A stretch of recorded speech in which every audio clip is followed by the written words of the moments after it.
As the 2025 Philippine general election approaches this month of May, Filipino registered voters will elect senators, politicians to hold various local government positions, and other officials. But during this campaign period, we witness many candidates clearly distinguishes themselves from their rivals. This is through their political speeches, political rallies, and motorcades. And not only the candidates, but we can witness also the voters. With their different views and opinions, also separate themselves from those who disagree with their political ideologies. This occurs within close relationships. This occurs even among family members and even among fellow Christians within the same church. Though as individual believers and as a church of the Lord Jesus Christ, we are praying for peaceful election and wisdom for both the voters and for those who will win the election. But even a good thing, like an election, can create rifts in various relationships, especially among us, Filipinos. We must not let this kind of social impact happen in a local church, because the very message that saves us transforms us. And the very message that saves us unite believers in the church to spread the message of salvation that only rests in the Lord Jesus Christ. The truths about the gospel is the heart of the epistle to the Romans. This is the central subject of this book. And the man who wrote this epistle, we can characterize him that his life and ministry centers on the gospel. So we will start a new series in our afternoon worship service on this letter of the Apostle Paul. For it is fitting for a local church, especially for many years, to be reminded of the truths of the gospel from which we must not depart, and how the truths of the gospel must affect the life and practices of the church. With these very important reasons for studying the book of Romans, I invite you to turn your Bibles with me in the part of salutation of the Apostle Paul to this letter. Let us open up our Bibles in Romans chapter 1, and we will be reading from verse 1 up to verse 7. Romans 1, verses 1 to 7. Paul, a servant of Christ Jesus, called to be an apostle, set apart for the gospel of God, which he promised beforehand through his prophets in the Holy Scriptures, concerning his Son, who was descended from David according to the flesh, and was declared to be the Son of God in power, according to the Spirit of holiness, by his resurrection from the dead. Jesus Christ our Lord, through whom we have received grace and apostleship to bring about the obedience of faith for the sake of his name among all the nations, including you, who are called to belong to Jesus Christ, to all those in Rome who are loved by God and called to be saints. Grace to you and peace from God our Father and the Lord Jesus Christ. This is the word of God. Our passage is the greeting of the Apostle Paul as part of the introductory section in this epistle to the Romans, and later the Apostle Paul will expound the main subject of this letter. But historically, this letter was written by Paul near the end of his third missionary journey that we can find recorded in the book of Acts. This was before his imprisonment to Jerusalem and Caesarea, so the Apostle Paul really did not anticipate that he will arrive in Rome as a prisoner under house arrest. How the Christian church in Rome was established are not known, but we can rightly suppose that there were Roman visitors converted on the day of Pentecost in Acts chapter 2. And these Roman converts brought the gospel to Rome on their travel. We know that Paul wrote this letter with the purpose of visiting the Christian church at Rome and invite them to support his plan to spread the gospel in Spain. It is explicitly stated in chapter 15, verse 24. If you let me read, I will quote this part. As I go to Spain and to help on my journey there by you. There was this desire of the Apostle Paul. Now from this desire, Paul, as an experienced minister of the Lord Jesus Christ and missionary, he understands that the gospel is essential for the church to be encouraged to fulfill their divine mandates.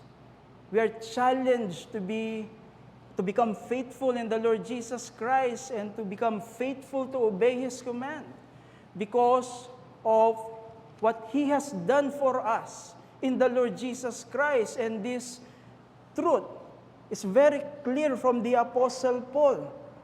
For the church in Rome to become a missionary partner with the Apostle Paul, they must understand the truths of the gospel. They are called to spread throughout the world. The church in Rome needed to become confident that the message of the Apostle Paul for the work that they would support him is the biblical gospel and not the other gospel worthy of God's condemnation.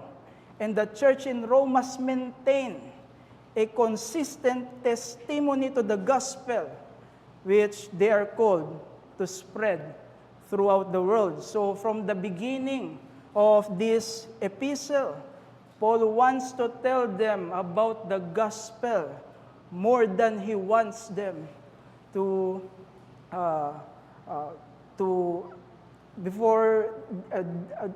before he wants to tell them about himself. Rather, because the truths of the gospel will affect the Church of Christ in fulfilling their God-given task. This is a result of the gospel to the biblical local church of Christ. We must also need to learn this truth as a local church in our generation. So let me bring you the message. A growing understanding of the gospel of Jesus Christ enables the church's faithfulness to divine mandates. Let me repeat. A growing understanding of the gospel of Jesus Christ enables the church's faithfulness to divine mandates. This is what the Apostle Paul had done to the Christian church at Rome. Even in this part of his salutation, because the gospel is not an elementary truth of the Christian faith. The gospel is not a basic teaching of Christianity.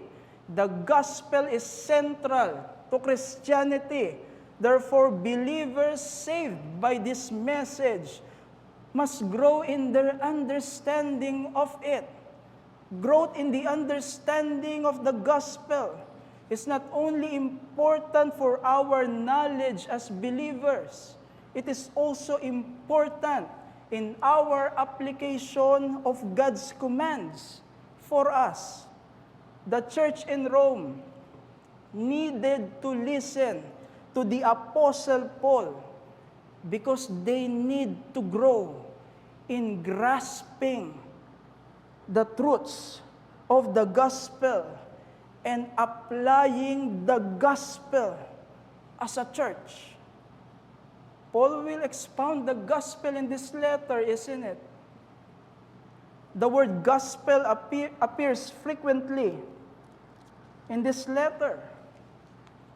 And we can also find it numerous times within the introductory section that spans from verse 1 up to verse 17. We can find the word gospel in verse 1, in verse 9, in verse 15, and in verse 16. So let us give our attention to what Paul said about the gospel as he introduced this message in his salutation to the Christian church at Rome. Because even in this greeting of Paul, the apostle points his readers to the substance of the gospel. And there are two timeless truths about the gospel that we can find here. First, the gospel fulfilled in Christ. And secondly, the gospel's result to believers. But let us consider first the gospel fulfilled in Christ. Paul asserted this truth through God's previous revelation about Christ from the Old Testament and what God has done to the Lord Jesus Christ. And we can find that from verses 2 up to verse 4. In verse 2, we can find the phrase, promised beforehand through His prophets in the Holy Scriptures. The term prophets in verse 2 is about the authors of the Old Testament. This word is not only limited to the official prophets of the Old Testament, because even David is called a prophet in Acts chapter 2, verse 29 and following, for we knew that he wrote many parts in the book of Psalms. There were predictions in the Old Testament that is fulfilled by God in the coming of Jesus Christ as the promised Messiah. And in verses 3 up to verse 4, the fulfillment of God's promises in Jesus led the Apostle Paul to assert exclusive truths about Him. These truths, in verses 3 to 4, cannot be shared to anyone. These are exclusive to the Lord Jesus Christ, the Son, descendant of David, the Son of God, resurrected from the dead, because the exalted Savior, possessing all authority, is revealed through God's fulfilled promises in the gospel. The gospel is Jesus Christ. The gospel message is not about a set of principles to be obeyed. It is not a code of conduct, but the gospel centers on the Lord Jesus Christ, in the person of Jesus. For He is the long-expected Savior, revealed in the promises of God in the Old Testament. Jesus is the greater Son of David, who will be the eternal King and will have an eternal kingdom. It is not Solomon, but Jesus, the descendant of David. So not only in the New Testament, but even from the Old Testament, Jesus is the center. There is the gospel even in the Old Testament, because the one coherent promise testified by the whole Old Testament was fulfilled in the New Testament in the person of Jesus Christ. This is Jesus Christ. And not only that, He is the fulfillment of the Old Testament promises, there was also His resurrection. The Lord Jesus Christ resurrected from the dead, which was the public declaration and exaltation of God to Him, that the saving work He accomplished was accepted by God, and this powerfully revealed, the resurrection powerfully revealed the sonship that Jesus inherently possessed. God the Son not only humbled Himself for our salvation. Christ is not only incarnated and crucified. However, this period of His humiliation also ended through His exaltation, which began in His resurrection. Therefore, Jesus now reigns in this work of salvation. So, all people must bow under His lordship and render obedience to Him, because Christ resurrected from the dead. So the declaration of sonship of Jesus in our passage is not about Him becoming the Son of God in a particular point in history. Beware of adoptionism that asserts that Jesus only became the Son of God during His baptism, or some of them asserts that Jesus Christ only became the Son of God during His resurrection. Beware. This is a heresy.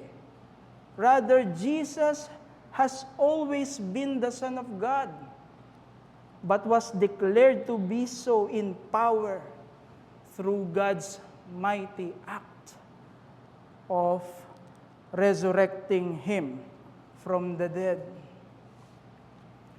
Our history is marked by ongoing competition between the most powerful and influential nation or among its rulers.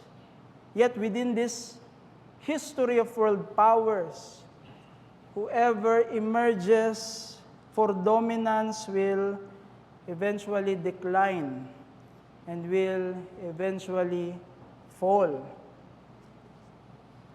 But there is the one whose rule is greater than any human ruler, whose rule is without any competition, whose rule has no end.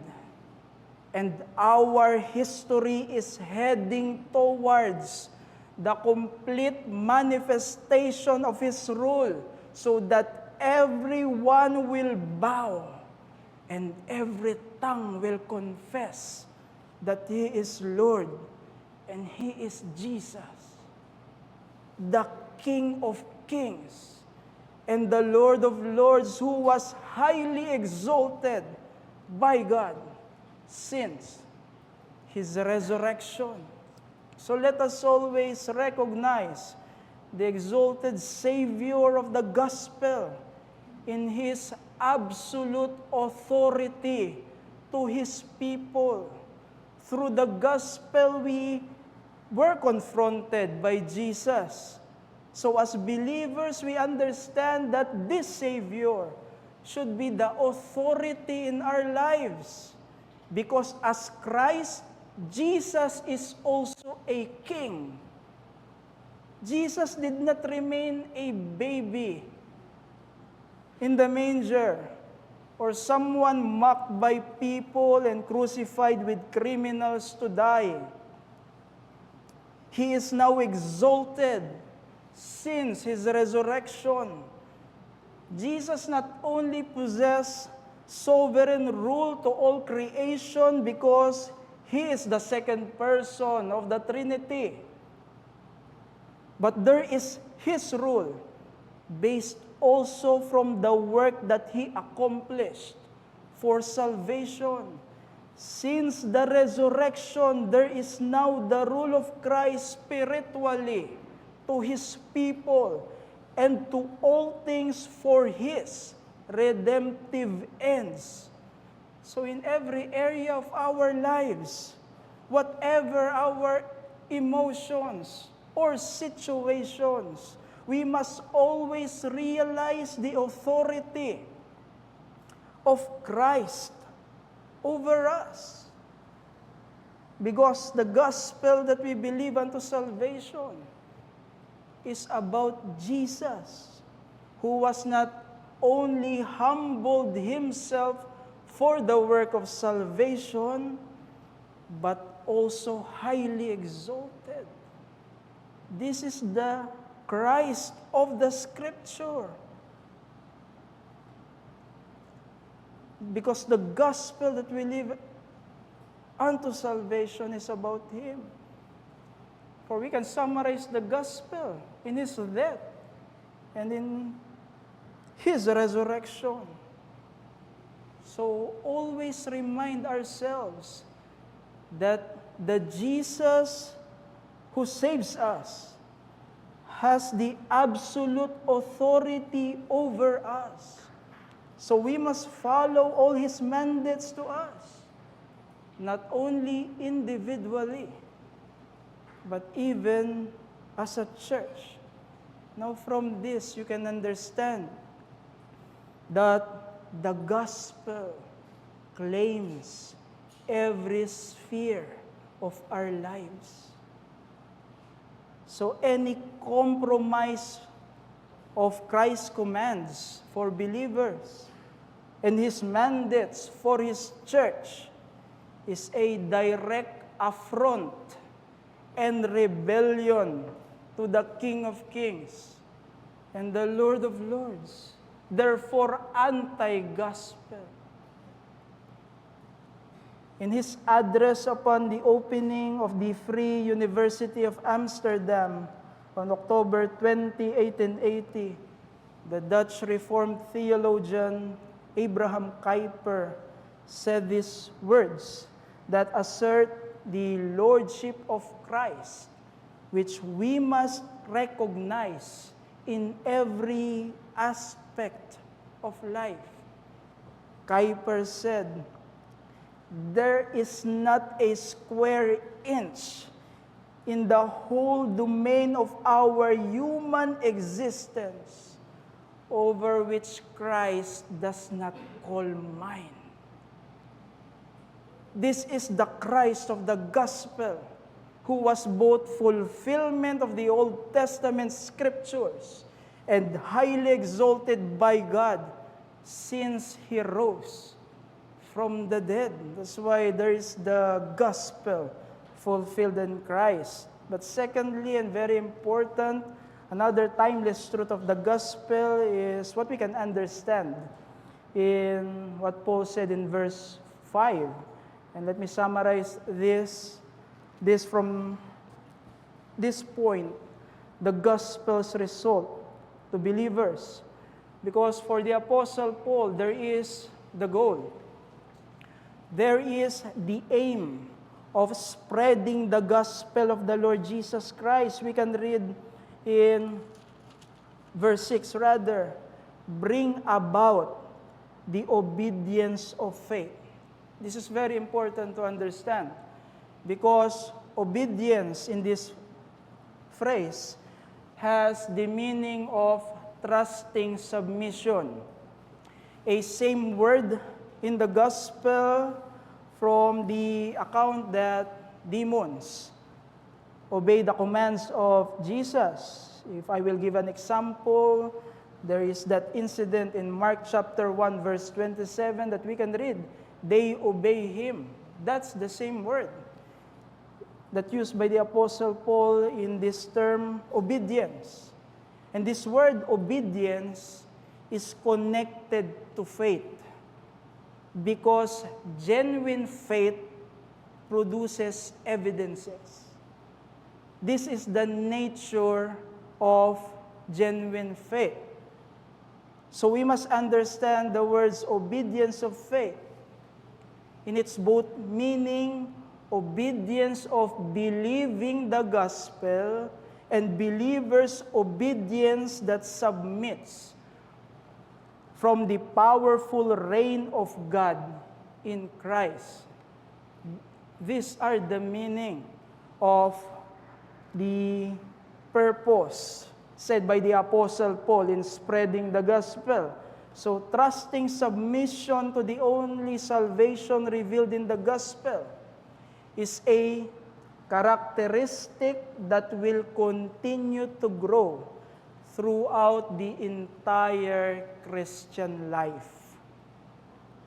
The gospel demands that sinners submits to the only way of salvation given by God through the Lord Jesus Christ. There are no other alternatives. God is commanding everyone to repent and believe the gospel. And the only instrument to receive the righteousness of Jesus so that sinners can be justified by the Holy God is by faith. Good works or obedience is not a ground to have a righteous status before a holy God. Later in Romans, Paul will clearly say about justification in chapter 3, verse 20, "For by works of the law, no human being will be justified in his sight."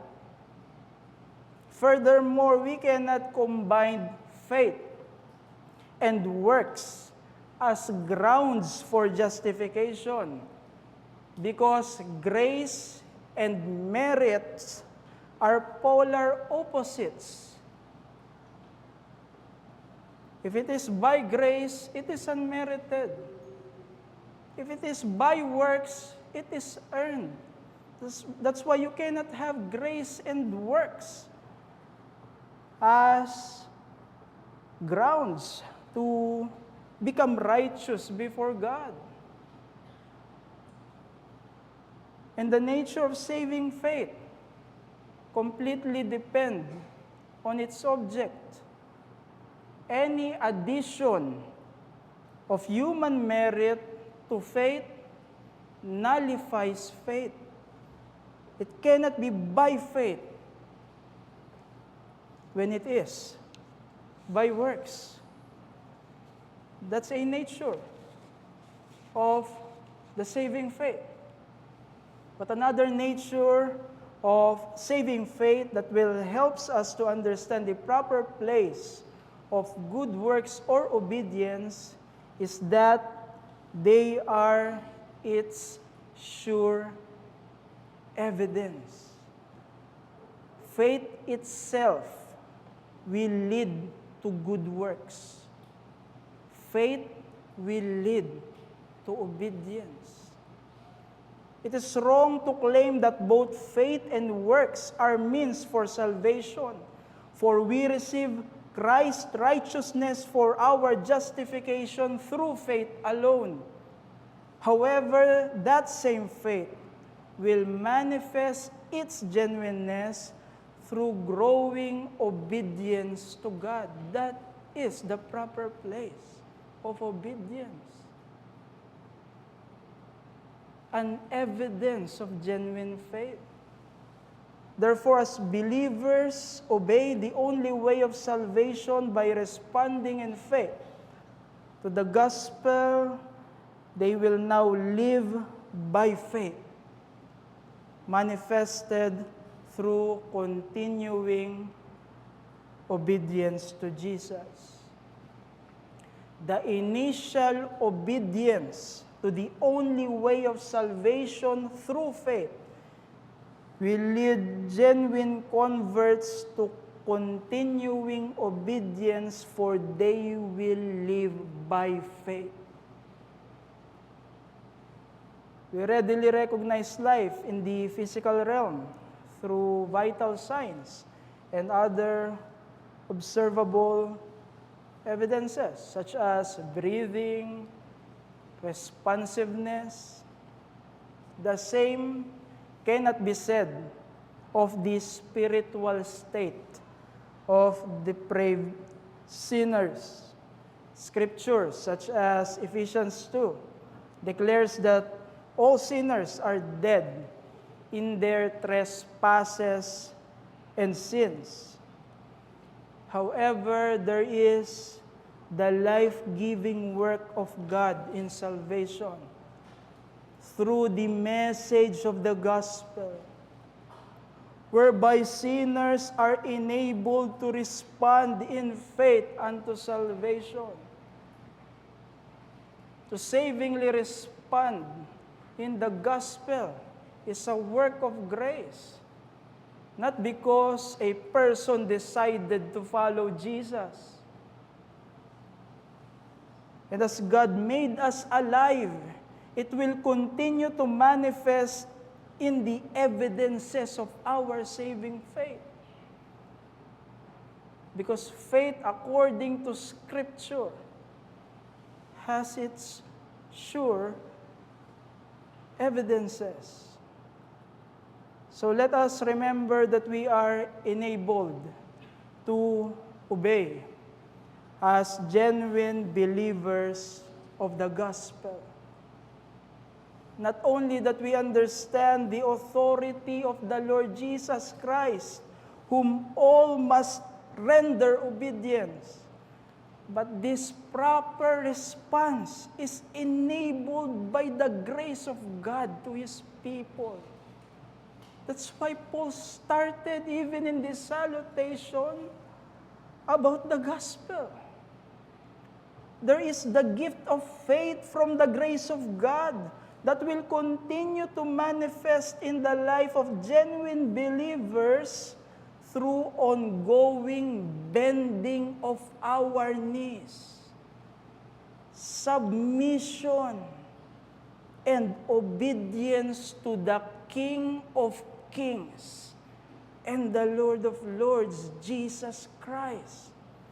So when we faced with commands of our King Jesus, we must not give in to murmuring when we are tired. Let us not give in to this kind of response due to our tiredness.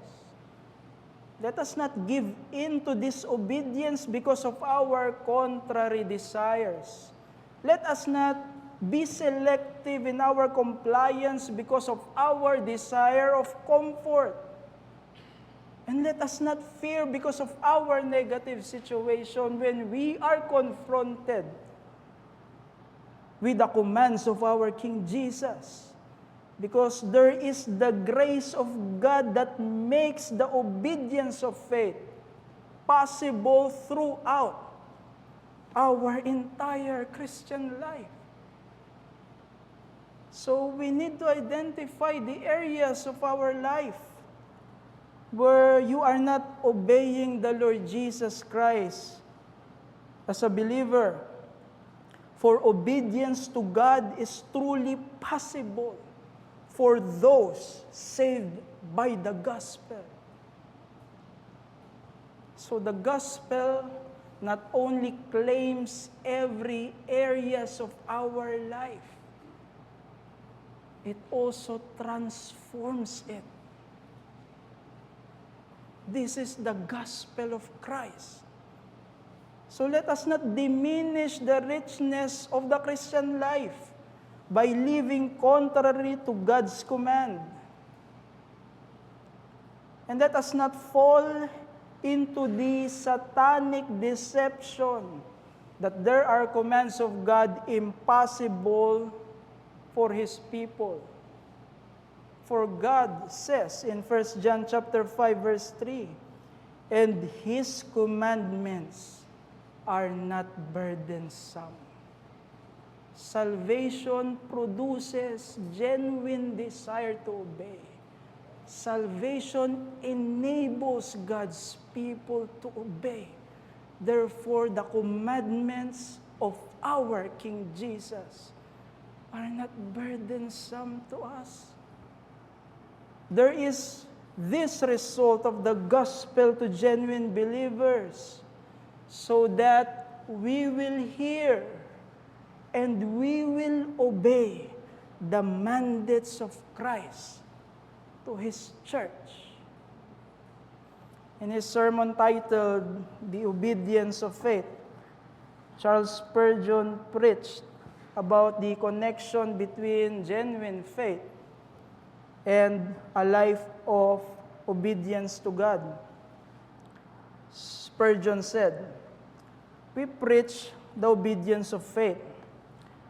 Faith is the fountain, the foundation, and the fosterer of obedience.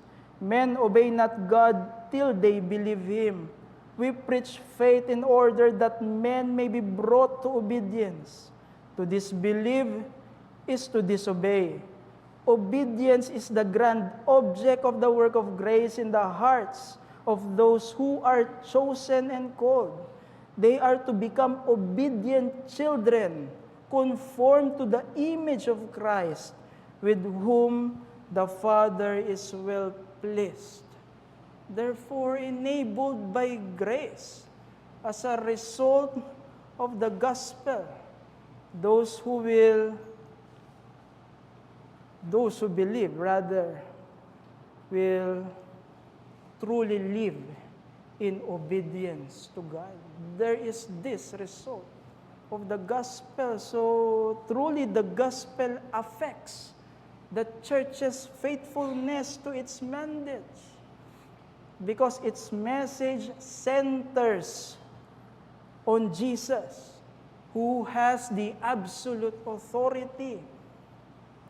And this message brought the result of obedience that submits to His kingship. Therefore, the gospel must be central in the church. And this message of the Church of Christ must be proclaimed to those who are outside the grace of salvation. So let me address also our friends and visitors this afternoon, because you need to hear and respond to the gospel of Jesus Christ.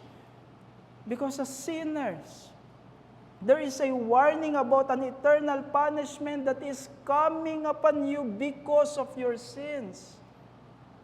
So be at peace with God now. There is this salvation that only comes through the greater Son of David, Jesus Christ, who was not only crucified, but also resurrected from the dead. This is the gospel. It is about Him and the salvation that He accomplished. The gospel message is not about your need for self-esteem, your need for prosperity, or even physical healing. No, this grace of God for salvation of sinners like you and me. So respond to Jesus by repenting of your sins and believing Him as your Lord and your Savior, because this Jesus is not requesting you. This Jesus who was exalted is commanding you as the King of Kings and the Lord of Lords to respond to His gospel. Let's pray. Gracious Father, we thank You for the gospel that enables us to understand the glory of the Lord Jesus Christ, who possessed the absolute authority to His people. And through this gospel, we are enabled to obey your words. So help us to really encourage in our Christian life to be stirred up in our faith and our obedience to you, because of the very gospel of our dear Lord and Savior Jesus Christ.